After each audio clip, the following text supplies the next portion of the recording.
کشمیری سب سے مہربان، نرم مزاج اور اچھے لوگ ہیں۔ پاکستان کشمیر کا ایک لازمی فریق ہے۔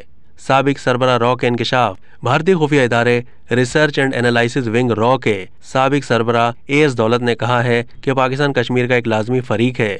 دفعہ 370 کو ختم کرنے کی ضرورت نہیں تھی۔ انہوں نے کہا کہ گو کہ اس دفعہ میں کچھ اتنا خاص نہیں تھا، تاہم اس سے کشمیری کو تھوڑا سا وقار حاصل تھا۔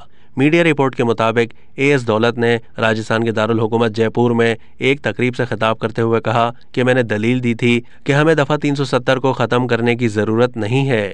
انہوں نے کہا کہ کشمیری سب سے مہربان، نرم مزاج اور اچھے لوگ ہیں۔ انہوں نے کہا کہ میں نے میر وائز عمر فاروق سمیت بہت سے کشمیری رہنماؤں سے بات کی ہے جن کا کہنا ہے کہ بھارت نے ہم سے کبھی سچ نہیں بولا۔ انہوں نے مزید کہا کہ کشمیر میں مزاحمت اس وقت تک جاری رہے گی جب تک بھارت پاکستان کے ساتھ بات چیت نہیں کرتا۔ انہوں نے کہا کہ پاکستان کشمیر کا ایک لازمی فریق ہے۔ اب تک کے لیے اتنا ہی۔ مزید معلومات کے لیے ڈیلی جنگ کے YouTube چینل کو سبسکرائب کیجیے۔